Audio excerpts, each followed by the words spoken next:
Ladies, if you've ever found yourself wondering, is this normal? Why am I feeling this way? Why am I so tired? Why am I gaining weight? What is happening to my body? You are not alone. If your sleep is off, your energy is crashing, your weight is shifting in ways that does not make sense, and your mood swings, oh gosh, the mood swing. If your mood swings are making you feel like a stranger in your own skin, you might be entering perimenopause. In today's conversation, I sat down with hormone and weight loss expert Karen Martel to break down everything you need to know about this phase of life that no one is preparing us for. We dive into biological shifts happening in your body, the symptoms that might be sneaking up on you, and most importantly, what you can do about it. We even tackle some of the biggest hormone myths out there, like does estrogen really cause breast cancer? If our ancestors didn't take hormones, why do we need to take them? And then also, why are balanced hormones so critical? Not just for how you feel, but for your metabolism and your long-term health. Karen shares truth about what's happening inside our bodies, why so many women feel lost in this transition, and how you can navigate perimenopause with confidence and not confusion. This conversation is a game changer. If you're in your late 30s, 40s, or beyond, you need to hear this. So grab your favorite drink, get comfy, and let's get into it. Welcome, everyone. I'm so glad to have you back here. Today, I have a very special guest. Her name is Karen Martel, and she's the CEO of Hormone Solutions. I'm excited to bring her on to talk about perimenopause, menopause, dispel some fears and myths that you all have.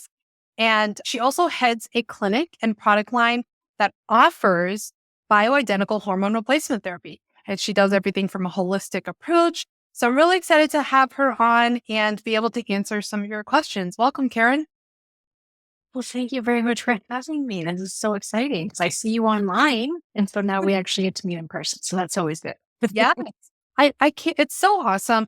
In the beginning, social media was kind of weird for me, but now meeting all these people in the same space, like there, and then we actually get to talk. That's one of the reasons I like doing this channel is Yes, same. get to know the people a little bit better besides the DMs. So, And then it's really exciting when you actually meet in person, which yes, I've been doing for the last couple of years, like going to different events for speaking gigs. And then you get to meet all these people that you've only ever known online. And it was always this running joke with some of my friends that we've only ever seen each other from here up. We don't know what each other's legs look like. it's so true. And you see them in person, it's totally different. I love that. Yeah. I've gone to a Yeah, few different events, but having a kiddo, it makes it a little bit more, I have to be choosy very with which ones challenging. I go to. So, yeah. Well, why don't you start out, introduce yourself a little bit more? How did you find an interest in this space with perimenopause, menopause hormones? What brought you here? Yeah. So, of course, I had my own journey with hormones. I think like so many women have these days. But it was super amplified. Everything that happened to me health wise, it was all surrounding my hormones. And so I had a hormonal crash after I had my daughter when I was in my early 30s and had all of these health problems figured out on my own, of course, because nobody was there to help me, that it was hormones and it was my hormones had crashed and I had a thyroid problem that nobody caught and my progesterone went super low and I was gaining all this weight and couldn't get it off and figured it out, was clear sailing for probably a decade. It was doing really well. My weight stayed the same and thought, okay, I got this. And I started actually working with women in weight loss resistance and helping them with their diet and hormones and fitness. And I honestly did, I had it in my head like, oh, I got this. And menopause is going to be so easy. Perimenopause won't even be a thing. And then I hit 42 and I had another kind of crash with my thyroid and some more hormonal stuff.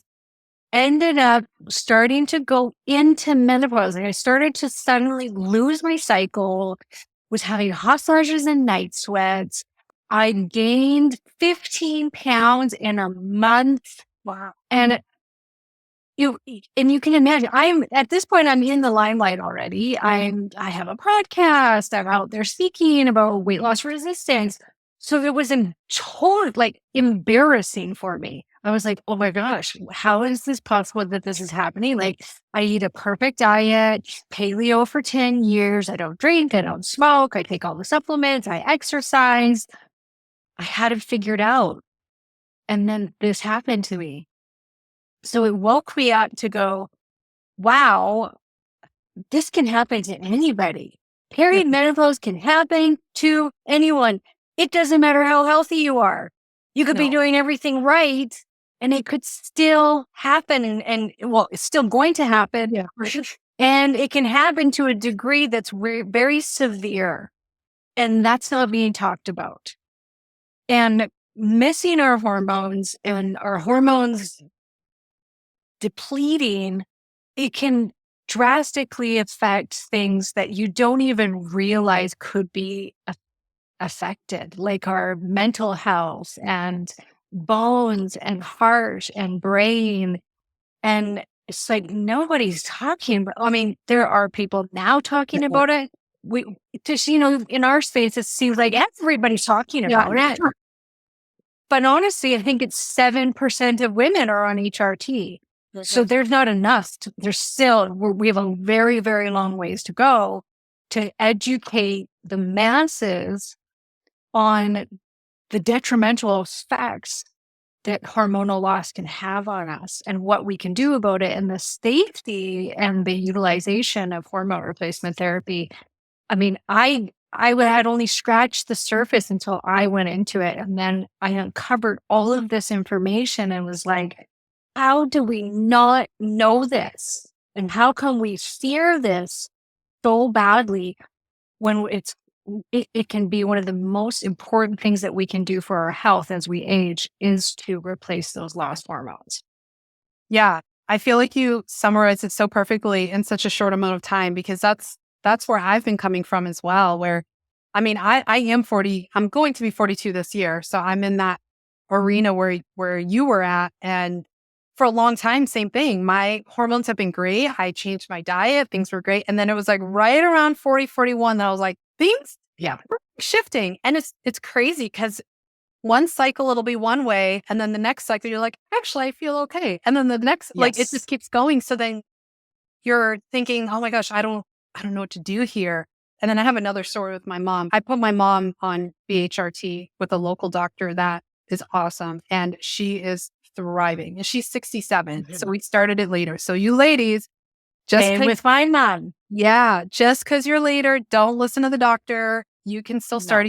There's precautions. And maybe we can talk about that. But so a lot of women are caught off guard by these perimenopause symptoms, menopause. What are some of the early, and obviously you said we're all going to go through it. All women will go through perimenopause. But what are some of the early signs that the women are starting to transition into perimenopause or menopause? Yeah. And I think that's really important because that's exactly what happens is sometimes you feel okay. You have a cycle where you're like, oh, well, actually, I'm doing okay. And then the next one, you're not doing okay. So women, we tend to just push those things aside and those warning signs aside because we're tough typically. And we're just like, I can suck this up. And we're used to dealing with hormonal crap. We've done it since we were 13 years old or 12 years old, whatever, when you started your cycle, right?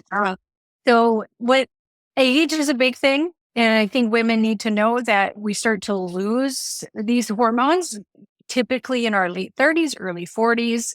And we're starting to see that start earlier and earlier. So we're seeing women even at the age of 35 starting to lose their hormones. And women need to really get through their head that every single one of you, you're going to lose these hormones. And there's no amount at that point when it is an age-related issue. So it's strictly because of where you're at in life, where we come into this world with a set amount of eggs. When those eggs are done or they're getting depleted, that's it. And so that's when you start you're not ovulating anymore. Your period starts to change. There's no amount of supplementation, diets, exercise, nothing is going to bring that back.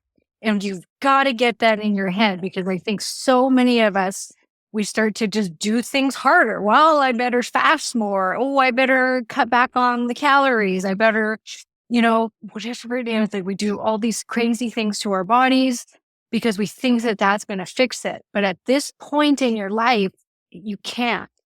And so if you are in your late 30s, early 40s, and you're starting to see things like your period is getting heavier, or maybe a lot heavier. I've had women say, like, what just happened? I'm bleeding out. I'm going through a tampon every 20 minutes. Really heavy period cramps, exaggerated PMS. So, you used to have 3 or 4 days of PMS. Now it seems like by the time you're halfway through your cycle, it's hitting you. And you're like, what? 2 weeks of PMS? Like, come on. Like you might have more tenderness in your breast tissue, lumpy breasts. Mood changes, definitely mood changes, insomnia, because what's happening is if we don't ovulate, which that is what first starts to happen, is we don't ovulate as often, or we get kind of what they call kind of crappy eggs, because they're at their end. We're at the end here, right? Of our egg basket. Yeah. And so you get kind of crappier eggs. And then you're just not ovulating as often. And so typically a woman will ovulate halfway through her cycle. And from ovulation, she will start to produce progesterone in the second half of the cycle. So if you don't ovulate, you're not going to produce the bulk of that progesterone. Progesterone counterbalances estrogen. Estrogen is a growth hormone. It grows the uterine lining, grows the breast tissue, bones, and it grows many amazing things. But if you don't have progesterone coming on board to counterbalance that growth, that's when you can have too much growth and get the heavy periods, the breast cysts, things like this. So that's the cause of it. As well, progesterone acts on what's called the GABA receptors of your brain. And the GABA receptors is what GABA in general helps to induce sleep. It helps us to just sleep better. It's very anti-anxiety. It's very calming. You get it in tons of sleep supplements. You'll see the ingredient GABA. Okay. So if we're not having any progesterone come on board, now we don't have the nice calming effect of progesterone in the second half of the cycle, which can exaggerate the sleep issues, exaggerate the anxiety. As well, the basal body temperature is controlled by that progesterone halfway through the cycle. So progesterone comes on board, you're supposed to get a higher basal body temperature. This is how women try and figure out when to go have sex if they're trying to have a baby, right? You watch for that rise in temperature, because that's saying that you've ovulated, progesterone's come on board, now's the time to get pregnant. And so if we're not having that basal metabolic rate go up in the second half of the cycle, guess what happens? Weight gain, because the metabolic rate isn't going up in the second half of the cycle, which progesterone will also affect thyroid function, which is also in charge of course, the metabolism. So what we'll see is just a little bit of weight gain in perimenopause when this starts to happen. It's usually about 5 pounds. And so women will just go, oh, what just happened? I didn't change anything. I'm still eating the same way. And I just gained 5 pounds out of nowhere. The bigger weight gain happens when you start to lose the estrogen, which is typically not till your later 40s. It happened to me early, but typically we're seeing it between the ages of 45 and 52 is when women will start to lose their estradiol, which will cause more weight gain than any other hormonal loss. And so those are the beginning, main signs that you would be looking out for to go, okay, maybe I'm not producing as much progesterone as I used to. Testosterone can go down at this age, not very often, but it can start to deplete. We produce about 45%, 40% of testosterone in the ovaries. And so sometimes once the ovaries start to go, testosterone can go down. And so you do want to watch that at this age. And then, like I said before, estrogen, we typically don't see it going down till later. So if you're having these symptoms, you can pretty much pinpoint and go, it's progesterone. Because in most cases, it is. Yeah, I've seen that a number of times with certain clients when they're coming to me and they've been, I get a lot of people who've been carnivore and keto and in that realm because I work a lot with insulin resistance and that was my lifestyle for a while. So it's funny when people come and they're like, maybe I should get rid of fill in the blank food, whatever it is. And sometimes that Yes. might work if you're insulin resistant or have metabolic dysfunction. But when you mentioned the part of going harder, I am blown away by how much I see that in this space where it's like, now I need to be strict lion diet. And it's like, no, maybe this is just part of the process of getting older and you need to supplement it in a way. One of the things women have come to me and asked me, and I want to hear what your 2 cents on this is we tend to look, paleo, all these camps we're in, I guess you could say. Yeah. We look at things from an ancestral standpoint and they'll say, well, ancestrally, women were fine without taking supplemental progesterone, estradiol, and things like that. So what is different about it ancestrally to now? Like, why is it now we need that to support our bones, our sleep, our heart, cardiovascular, our libido, all those things? So number one, you could ask that about all things that we're doing to biohack ourselves, right? Yeah. As hunter-gatherers, we weren't taking supplemental vitamin C. We weren't having to take B vitamins. We weren't having to drink ketones. We weren't having nothing. Yeah. Right? So why do we have to do that now? Because our environment has changed. Also, we used to die by the time we were 45. That was our average lifespan. So we weren't even going into menopause up until like 200 years ago. Not even like the average lifespan of a woman was around 50 back then. And so we've never lived this long. And so this is what I say to women. I'm like, okay, so if you are 70 and your doctor says, oh, Jen, your cholesterol's through the roof, like you got to go on some medication for this because if not, you might have a heart attack. Or are you going to say to that doctor, you know what, this is natural. This is a natural part of aging. This is the number one killer of Right. women is heart disease. This is the natural way of life. So no, I'm not going to do the life-saving heart surgery that you're recommending, or I'm not going to take this medication that you're telling me is going to help me to live longer. You would never. You would be like, oh my gosh, yep, give me the heart surgery. Let's do this. Like whatever's going to save my life.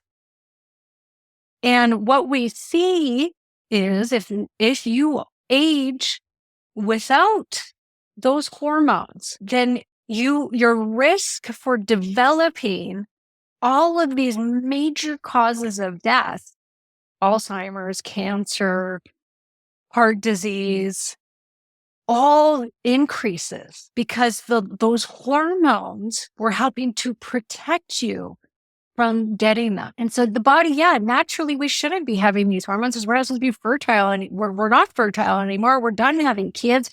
We're no use to the tribe anymore. Take us out back, get rid of us.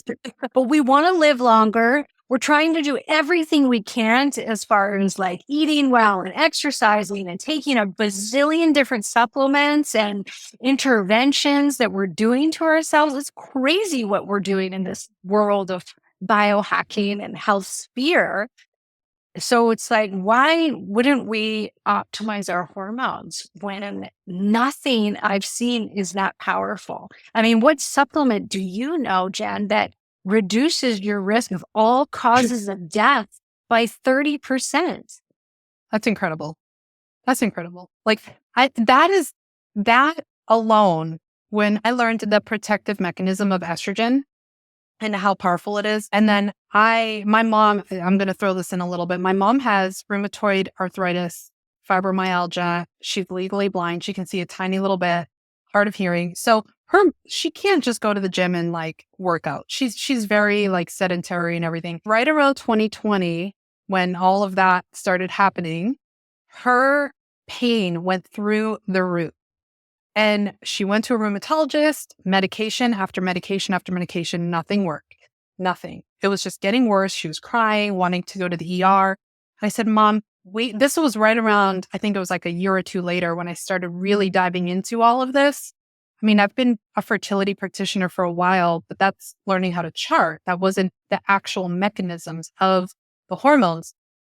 And I said, we need to get your hormones checked. Doctor wouldn't do it. He said it had nothing to do with it. I'll order it for you. So we did. Yes. She had zero of both. Estradiol No, undetectable, yes, of course not. progesterone undetectable, testosterone, I think was like 1 maybe. I don't remember. So now it's been 6 months. She has her appointment in a week. And her pain, like within a month, her pain was gone. And she's mobile and losing weight. She's losing fat. Yeah. Like it's incredible. And even her mindset, I can see a change in her mood and her sleep. Karen, so many people we come across, so many women that's sleeping like 4 or 5 hours a night. And now she's sleeping 8 hours a night without waking up. It's incredible. And it's not very much that she needs, you know? So it really is life-saving. And it's probably adding years to her life, cardiovascular issues, all of that arise. So Yeah. And so you could be avoiding, I can't promise you anything, but you could be avoiding taking all of this medication that has all of the side effects for all of the things that you will maybe develop or have higher chances of developing because you're not wanting to take hormones because it's not natural. But neither is taking all these prescription drugs, which are so much more harsh. Bioidentical hormones, that's the thing, they're bioidentical. Yes, they're made in a lab, but they are derived from Mother Nature. They are derived from the yam and the soy plant to match your own makeup of hormones. Your body has no idea that it's not your hormone. It's exactly the same. And so is that not better than taking some of these the sleep medications, the benzodiazepines, the heart medication, the bones? I mean, we know that if a woman breaks her bones, or breaks a hip, let's say in her older years, 50% chance of dying within the year. yeah. And guess what? We need progesterone, testosterone, and estradiol for our bones. Yeah. That was the other thing with her too. She was osteopenic. And so her last DEXA scan, her bones are already like improving and her muscle mass is improving. It's just mind blowing that like for me, so what? Take one gum, like she has a troche at night that she takes. And it's just like, why not take that little troche if it's going to improve all these things? You know, there's no ill side effects that I have seen at least. You kind of touched upon it a little bit, but there's a lot of confusion. I think like I've posted stuff on BHRT and then someone will say, thank goodness for my Mirena IUD. I was like, no, that's Oh not my gosh. I have had someone say that. I was like, ooh, honey, no, that's not what I'm talking about. Can you help dispel some of the confusion between what actual bioidentical hormone replacement therapy is and something such as a Mirena IUD or birth control pill, things like that? What are the differences in there? The difference is birth control, whatever form it is, Mirena or an oral form, is an endocrine disruptor. It's actually listed as that.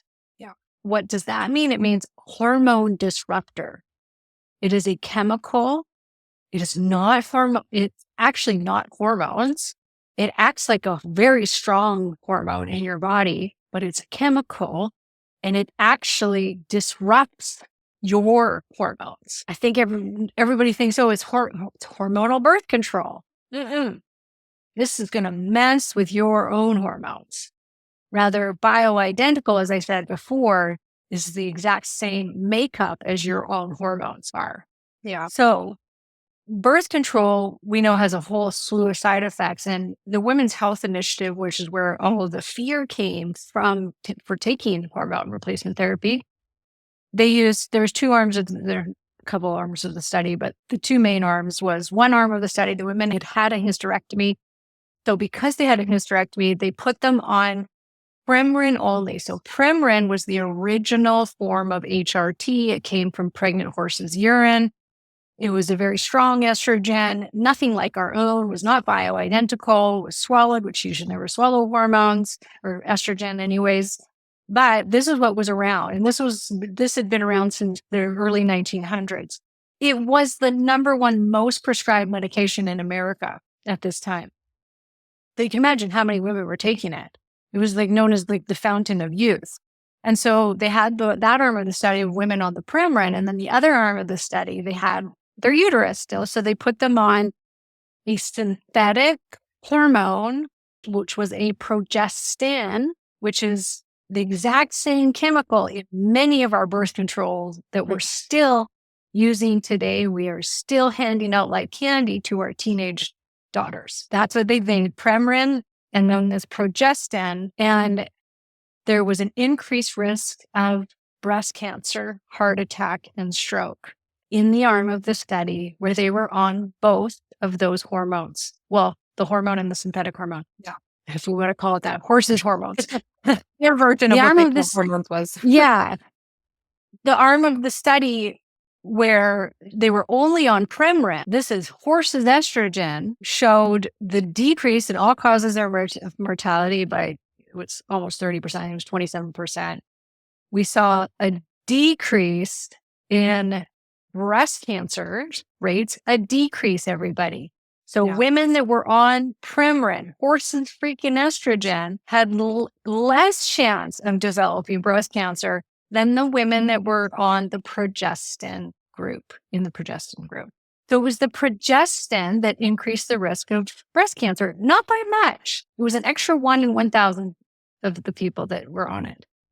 But we saw great protection. It was 23% reduction in breast cancer if you were taking estrogen, the estrogen or horse's hormone. That's crazy. Yeah. But we heard, all anybody's heard, and everybody still talks about it, is that HRT, estrogen, causes breast cancer.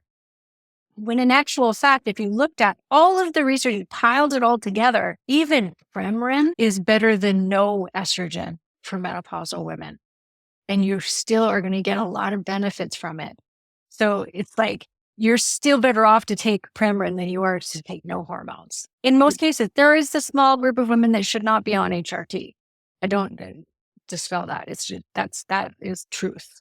But majority of women can safely take hormone replacement therapy. And I always say, if our hormones were going to kill us, we'd all be dead, because we are full of these hormones through all of our fertile years, with loads and loads and loads of estrogen in our body. If it was going to kill us, we'd all be dead. Yeah, I feel like sometimes in today's society, we're starting to lose our reasoning ability. You know, when people say things like that, when they're like, oh, estrogen causes breast cancer, estrogen causes this. And it's like, but do you realize how much estrogen we have had our whole fertile years? Like, why would it cause that? And then I have heard someone say, well, maybe it won't if you couple it with progesterone. So do women always have to have them coupled if they're taking estrogen and then progesterone? Okay, yeah.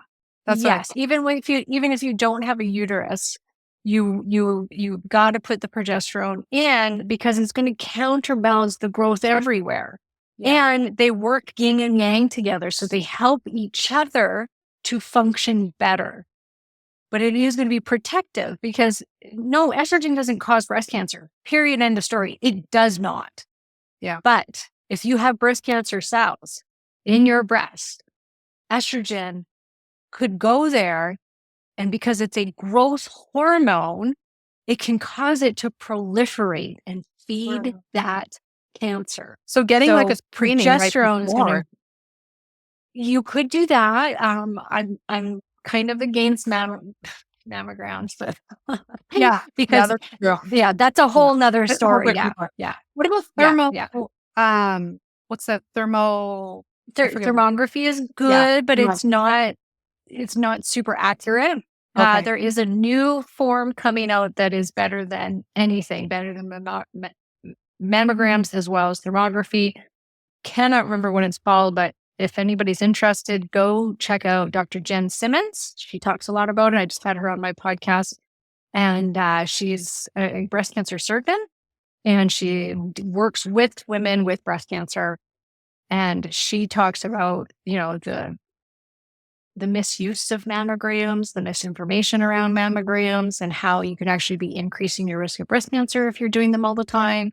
And so she's brilliant. She's absolutely brilliant. So there's a new way of you put your breasts in water. It's really strange. And then they do this imaging around it, and it's more accurate than anything. Yeah. And so they're becoming more and more out there. The clinics I'll that have have to them. check her out and see, because I'm at that age where they're saying, hey, it's time to go check. And I'm like, I'll skip this time. Okay. We'll figure. I'll wait till there's a safer version. So It doesn't save lives, like the slogan says. That's wrong. It doesn't. no, I didn't think so. No. So progesterone is needed if taking estradiol. I had a listener submit a question that I think this is a good time to bring it in. If someone has progesterone hypersensitivity, is there a root cause for that? How does one deal naturally with that? Okay, so that's a GABA or neurosteroid sensitivity. Not a lot of practitioners know about this, and they don't recognize it, but it is definitely a thing. We see it in our clinic all the time because we're one of the few places that are actually talking about it and addressing it. The most common way to be prescribed progesterone is an oral progesterone. Typically, the brand name is Prometrium. This is worldwide. This is what we're seeing being most is given out is this Prometrium, is this oral progesterone. When you swallow progesterone, it has to go through the first hepatic pass of your liver as well as your digestive system. That process causes more metabolites to be formed. Rather than if you take it transdermally, it doesn't. You'll get some metabolites, but nowhere near what you get through oral. So when you swallow it and say it's typical 100 milligrams to be given, you're going to get 20% of that as actual progesterone, and 80% of that is going to become metabolites. It's these metabolites that act on that GABA receptor in the brain. And some of us have a sensitivity to that metabolite, allopregnenolone. And that causes that progesterone insensitivity, which is weepiness, depression, fatigue. It's not fun. I have it myself. I got to be super careful. In most cases, women that have the sensitivity do fine with transdermal progesterone. And so try that first. It would be to switch and see if the delivery form is what's driving it, and see if transdermal cream works better for you. If you're still having the sensitivity, which I would say in about one in every, I don't know, let's just say a couple percent, maybe 2% of women that have progesterone sensitivity can't tolerate transdermal. I've hardly seen it at all, but I've seen it. Then we go to vaginal progesterone suppositories to protect the uterine lining, and we can give it in a smaller dose, and it's inserted in the vagina, and we cycle it. So we only use it, for 2 weeks out of the month. And typically then that will work. We did have, I think, 1 or 2 women over the last 5 years who couldn't even do that. And then we can look at certain medications that actually block that enzymatic pathway to allopregnanolone, which is something called dutasteride, which is typically used to block testosterone. You're a PCOS person, so you probably know this. Testosterone to dihydrotestosterone, helps with hair growth, things like this. So that's the same enzyme that's going to convert that progesterone into allopregnanolone. And so I would think that PCOS patients actually may have a higher rate of progesterone and sensitivity because you have a very active 5-alpha reductase activity, right? So that's the enzyme that's going to convert those two hormones into these metabolites Yeah. that cause problems. Yeah. And all of these things, I'm assuming you do Dutch testing. Like this is something people can figure out through a Dutch test if they're confused on any of this lingo. That's what myself, Karen, we both order Dutch tests for our clients to kind of figure out what pathway your body does prefer when metabolizing these hormones. I want to shift a little bit to like nutrition lifestyle. We've kind of talked a little bit about this in the beginning. Is there a best or worst foods for hormone balance during this transition time? Like I said, I've had women coming, they've been doing keto, carnivore, low carb, but they want to do it harder because it's not working for them and they're not fully grasping this transition we've talked about. And so do you have any stances on you need these types of diet? food? Yeah, kind of. Yeah. Like these foods are optimal for this hormone balance. Or even like fasting. Some of them will fast harder because the weight gain is sticking. They'll go into all the different, the egg fast, the sardine fast, the week-long fast. I don't know, whatever. They're all a whole bunch of them. What is your take and your explanation on fasting and going harder in the nutrition aspect for perimenopause? So going back to, we cannot fast and we cannot diet our way to hormonal loss. So before you start taking on these drastic diets and fasting for days on end, if your hormones are going down, you've got to give your body those tools in order for those diet interventions to work, or they won't work, right? Or they'll work, but you're just trashing your system even farther. And then that'll stop working. And then you got to take it even to the next level. Okay, well, now I'm going to fast for 5 days instead of 2 days. And now I'm going to go from 2 meals a day to 1 meal a day. And now you're just, you're putting fuel on the fire. Terrible. When we go through this transition to menopause, which, as I said before, 10, 12 years this could take to get through menopause. It starts in our late 30s typically, and typical age of menopause, which is 1 year without a period, is 52. So we've got a decade of losing these hormones, and our metabolism is greatly affected by these hormones. And so if you don't have them, it doesn't matter what you're doing. Like I said, you could still continue to gain weight no matter what you do. And so, give your body the tools, which is the hormones, and be watching those hormones as you're going along this stage, making sure that you're topping them up so that doesn't happen. And so that when you are eating well and doing your low carb and doing all of these all the fasting and everything, that is actually going to continue to work for you. That would be great. But I've been through the ringer. I mean, I've done all the diets. I was super into keto. So I was paleo for 10 years. So still am. I eat a little bit more variety now, but only because I can. Yeah. But I couldn't before. But I've been through them all, and I've interviewed all the experts on carnivore and keto and paleo, and the only one I don't go down is vegan, because I just don't see that being my first choice diet. No, never, ever. It's at the very bottom of my list. Okay, so I say that, Jen, because I just don't want people to think I'm being judgmental or being like, but this is the best way to eat and the only way, because that's how people are. They're extremely dogmatic, right? They get onto keto and then they're like, that's the best thing ever, and don't tell me otherwise. Or as the hormones go, we have to be so freaking careful, because so many things are changing. Our metabolism's changing, the way we're processing glucose is changing, and we're losing muscle. We start to lose muscle, which really affects us. So you have got to get enough protein in. Like if you're going to do one thing to your diet, make sure you are getting sufficient amounts of protein in and you are lifting weights. And I know everybody's heard this, but I'm telling you, get it through your head. You've got to do this. It is the number one thing that we've got to stay on top of. And I've seen that work. I've seen women that have come from the keto, from the fasting world, because they don't eat a lot of protein. Right. Because it can turn into glucose, Yeah. gluconeogenesis. Or they're fasting, they can't.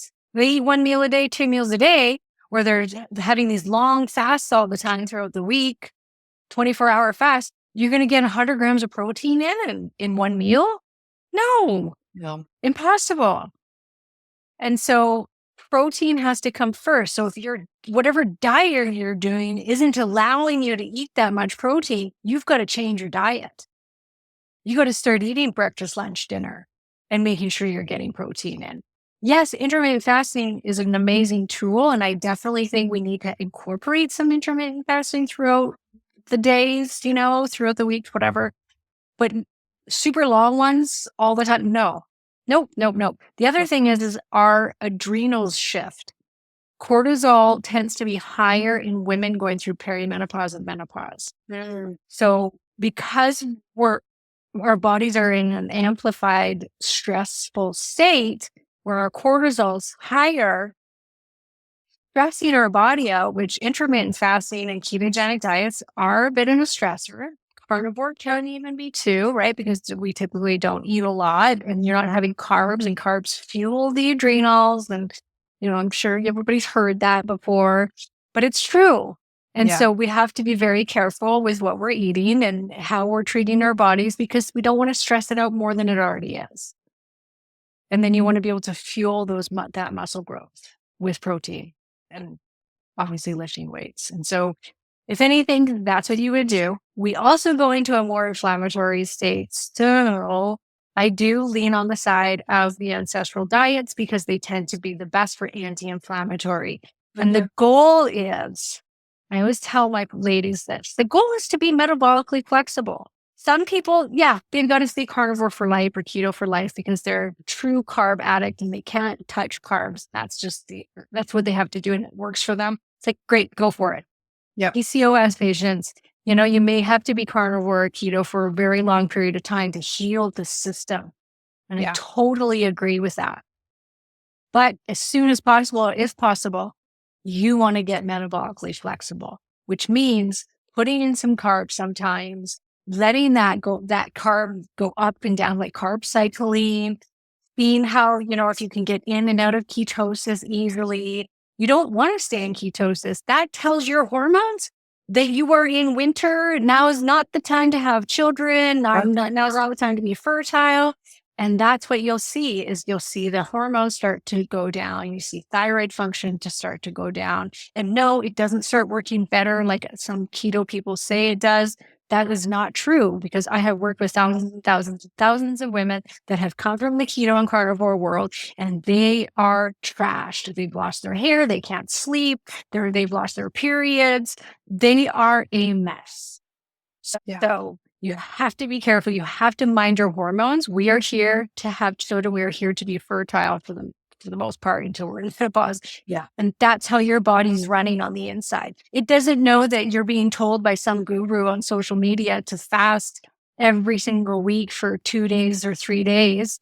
It doesn't know that. It just starts to see this as like, oh, well, this is one heck of a long winter we're in right now. Not a lot of food around. So let's put the hormones down because we can't get pregnant because we couldn't sustain a pregnancy right now. Gosh, I love hearing the passion behind your voice, because as you're saying this, I just want to be like, yes, exactly. Because I started ketogenic for my epilepsy. So mine was more of a therapeutic purpose. But I remember going to a conference 2 years into it, and I asked a very prominent keto speaker, and I won't say who it is, but I asked this person, I have a dilemma because I heard you mention that if you stay in ketosis for a long time, your hormones will tank. But I'm doing this for therapeutic purpose. And this person said, well, your case is different. And I'm thinking, but scientifically, if I stay in ketosis, like what? My hormones are still going to tank. So so do I have to pick which one I want to suffer with? So it was a hard one. That's but tough. Just to give hope to other people that maybe might be in a situation like mine, maybe it is the food addiction or whatever. like well, maybe that's a little bit different, but if it's a therapeutic purpose, like the healing, the ketosis is supposed to heal the brain, right? It's supposed to heal whatever's going on. Like Charlie Abrams, who was one of the people in the very beginning for Charlie Foundation for epilepsy, he wasn't ketogenic for life. Eventually, he started having pasta again and things like that, and he's been seizure free. So listening and learning more like that, I said, okay, I'm going to try aiming for metabolic flexibility and just healing in general. And I have, and it's been incredible to be cyclical with it, where my luteal phase, maybe I do have some sweet potato. I have to be careful. That's my like kryptonite food where then I spiral. But I'll have some fruit, or I'll have, a little bit of carb, just a little bit. It's not like I'm loading up on bowls of ice cream, right? But it's been such a freedom for my hormones, because then my hormones were going down and my thyroid was going down, and the doctor who is ketogenic was like, "Oh, you're fine." I'm like, "No, I'm not."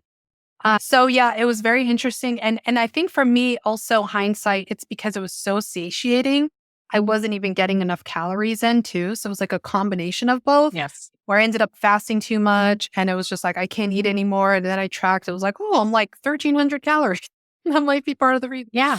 But it's such a freedom to be able to cycle those, because now I'm like, hey, I can have some orange or some apple or, a potato or whatever. And I'm actually helping myself, and I'm kicking myself out of ketosis a little. And then I get right back in after my period. And so I just love your passion with that. It's really beautiful and inspiring that this message is being shared with women, that it's okay. You don't have to be dogmatic and stick to it forever.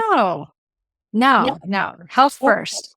I want to kind of shift one more direction, the mental and emotional side of everything. We've touched upon it a little bit with progesterone. Women often will report anxiety, forgetfulness, all those kind of things as the hormones shift. Let me tell you that the highest rate of death by suicide in women, age-wise, is between the ages of 45 and 60. Wow. And that's due to, is it due to both hormones declining? Nobody's ever researched it, but you can't tell me that doesn't have or maybe because we're losing our hormones. We need estradiol to make serotonin. So it's a precursor to making our happy, would be called the happy neurotransmitter, right? Serotonin. And then, like I said before, the progesterone is anti-anxiety. So women can get severe depression. They can get severe anxiety from the loss of those hormones. Some women don't sleep. We all know what that does to our mental health, right? Divorces go up at this time in our life because women, their poor vaginal tissue can dry up and you can't even have sex. So your sex life can be in the toilet. You are an emotional disaster. You're not the woman you used to be. And so it puts a strain on your relationships. This is something very serious. And I tell you what, if this was happening to the men in this world, we wouldn't put up with it. We would never put up with this. We would have a million solutions for them to help them. If their penis dried up at 45 and they no longer could have sex, it would be like, oh my God. There would be 50 published studies within a month. They would You're like, oh, you need testosterone? Oh my gosh, here you go. Here's your Viagra. Whatever, right? We would have a solution. Like the testosterone for women, that's like a whole nother, I feel like, episode we could do on where there's no FDA approved testosterone for women. Yeah. And it's our most abundant hormone. It is. And even like if you look at the LabCorp ranges, which ladies or whoever is watching, please don't just go by the standard flat values. Please find somebody who understands what they're looking at, because you're in Canada? I don't remember. Mm-hmm. So I don't know if yours is the same, but ours, like the testosterone level, it says 0. No, I mostly work with U.S. patients. So okay, yeah. So I'm more familiar with your guys' lab ranges than Canada. Yeah, the fact that the lab value range is 0 to whatever for testosterone for women blows my mind. Like, we are okay without Yeah. testosterone. Yeah. That's Like, what they're telling us. yeah. But it makes no Hey, sense. I'd love to talk a little bit about, like, so you have your own product line of HRT, estradiol, progesterone. If you can talk a little bit about that, how would somebody know that Karen Martel's line might be the answer for what I need with my hormonal imbalance? And then maybe I know that everything's personalized patient to patient, but maybe a little bit of a starting, like, how can I at least get started? How do I know the dosage? Because I'm sure people like myself first starting this journey is like, I don't know, how many pumps do I do or whatever it is. yeah. Yeah. And it's why I created the line was I wanted women to have the ability to do this on their own if they wanted, because it's really hard to find the help. And a lot of women can't afford the help. I mean, it's like specializing in hormones and going to a specialist, it's not cheap. No. Not cheap with our place, not cheap with any of our own clinic. It's quite expensive because you're working with functional practitioners. You have to charge a lot for that. Your lab testing, etc. Right? It can get costly. And so I wanted something that was available to the masses that they could go online and just purchase these hormones. Now, they are marketed as hormone-containing creams for cosmetic use. Great. And this is because actually estrogen on the face as a facial cream is incredible. I mean, it shows that it'll build up your collagen, it shrinks your pores, reduces fine lines. Like, it is a cheap and one of the best anti-aging creams that you could possibly use on your face. I've been using it since I was 42. I think my skin looks pretty good for 49. I'll be 49 next month. So pretty good. Anyways, so that's how they're sold. So we can't give out medical advice with them, obviously. So I actually have a user's guide that I tell everybody, download the user guide first, read through it, and that'll help you to determine whether or not you could use hormones in your system to help give you some relief. Now, we can go back to, okay, if you're in your early 40s, you're having these symptoms that I'm talking about, it's a pretty good guess then that you're going to need some progesterone. If you're over the age of 45 and your period's going missing, it's getting lighter, you're having hot flashes and night sweats, or you are in menopause, guess what? You need some estrogen. That's a pretty straightforward thing. So if you're kind of like, oh, well, but I'm kind of in between, I'm not too sure if I need this or not. Do I need estrogen or do I just need the progesterone? The beauty of hormones is you can put them in, like use them on your arm. If you have a bad reaction, you can stop that hormone. And within 24, 48 hours, all those symptoms are alleviated. Like, it's out of your system so fast, you're not causing permanent damage. You're not doing anything. These are the hormones that your body's producing every single day.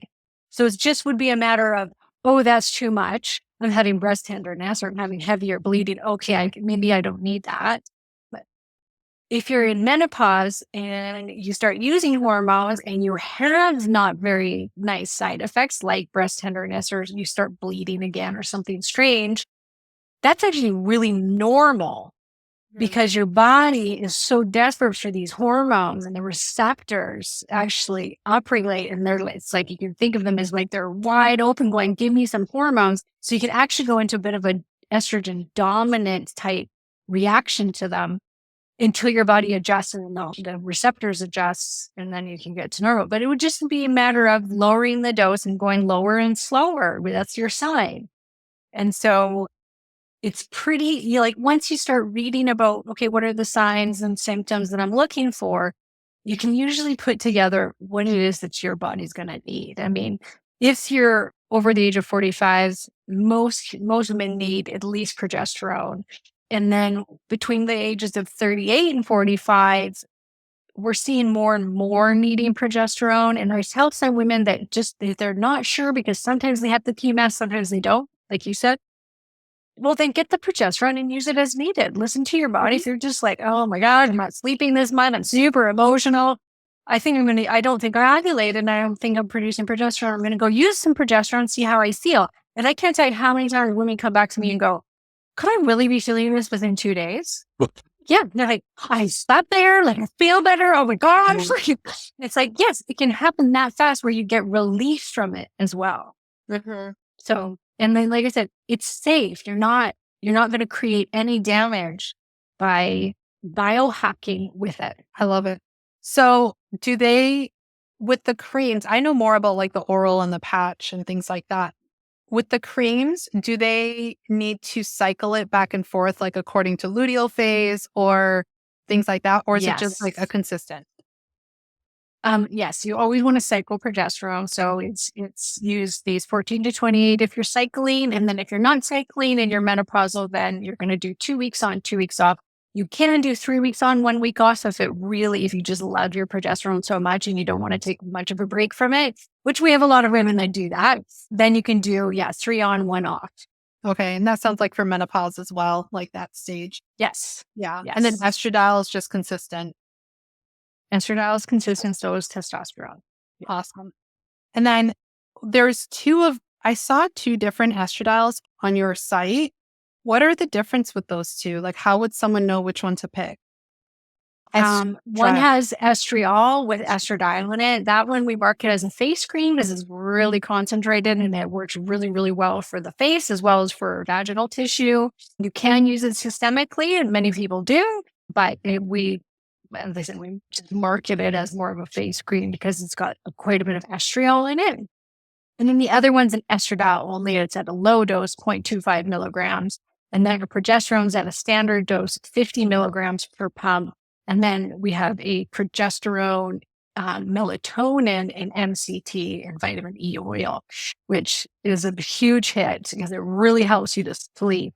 And that one you can play around with how much you want to dose. So it's recommended between 40 to 80 milligrams at that time, because with the drops, I think it's from 5 to 10 drops you can use. Okay, awesome.